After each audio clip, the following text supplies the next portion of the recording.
دي آزاد فضانا دي مملکتنا هغه مایوسه کوي. روزانه ګورئ تاسو په دې سوشل میډیا باندې یو طبقه ده چې هغه د پاکستان د وجود خلاف ته لګیا کار کوي، دانشته کوي او که غیر دانشته کوي. تمام محترمو، نن موږ او تاسو لپاره وحدت پکار دی، اتفاق او اتحاد پکار دی. نن که موږ مایوسه شو تمام محترمو، یاد وساتئ دا وجود او زما یو میاشت کې را وزټ او په هغې کې ما وکتل چې د جمعې مانځه لپاره به ما د جومات نه ملاوېدو چې ما جمعې لمونځ کړی، څو جمعې ما جمعې لمونځ نه دی کړی.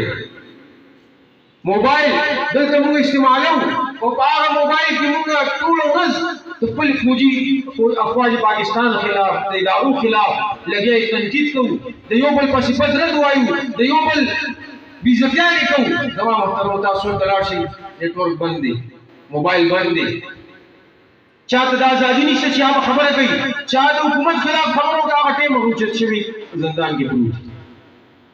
تمام محترمو، نه مذهبي ازادي شته، هم معاشي ازادي ولته نشته. هلته چې څومره کاروبار د دنیا په سطح کېږي هغه د ایران حکومت کوي. او همدلته د پاکستان لویو تاجران تاسو ورشئ فیصل آباد ته، سیالکوټ ته، کوم ځای ته، ملتان ته، هغوی باقاعده اندرون بیرون لوی تجارت کوي. هلته کې دا نشته. ډېر داسې مسایل دي زما محترمو چې دلته موږ ته الحمدلله ازادي حاصله.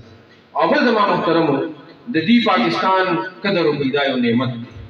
لئن شکرتم لازیدنکم.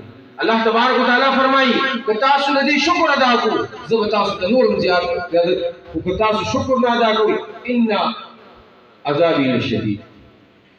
سورې مائده کې د عیسی علیه السلام د حواریینو ذکر دی. د عیسی علیه السلام حواریون هغوی د عیسی علیه السلام نه مطالبه کوي چې موږ د خوان نازل کړي او موږ د طعام نازل کړي چې د اسمان نه موږ ته خوراک راځي. عیسی علیه السلام ورته فرمایي چې الله تبارک وتعالی دا مطالبې مه کوئ، دا جایز نه دي. تمام محترمو، هغوی وینا موږ به د دې ګواهان یو چې واقعي الله پاک موږ ته خوان راکړی دی، دعا مې راکړی دسترخوان، او موږ به په دې باندې یقین پیدا شي چې واقعي د الله برحقه پیغمبر. او بل زما محترمو، د سلمان فارسي سے او د عبدالله ابن عباس رضی روایت دی. دا روایت کې رسول الله مبارک فرمایي عیسی علیه السلام اول دې تنبیه وکړه او بیا ورته ویل چې یو میاشت دې حواریین ورته عیسی علیه السلام د دا رواج دی چې موږ یو میاشت چې سره مهنت وکړو د یو کو هغه باندې خوراک کوي. حضرت وایي چې په باندې قرآن نازل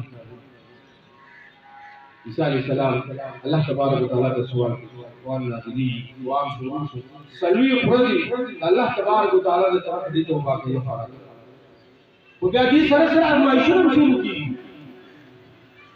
دې سره ارمایشونه شروع کیږي. الله جل جلاله فرمایي تاسو به دې قرآن نه دغه څومره خوراک کوي دا سره ولې شوی دی ویلي والی بیا دا ارمایش کراو چې مالدار او صاحب استطاعت خلق ته اجازه نشته وربا فقرا دي لیکن دې ناکام شو. الله تبارک وتعالی عذاب راوړي.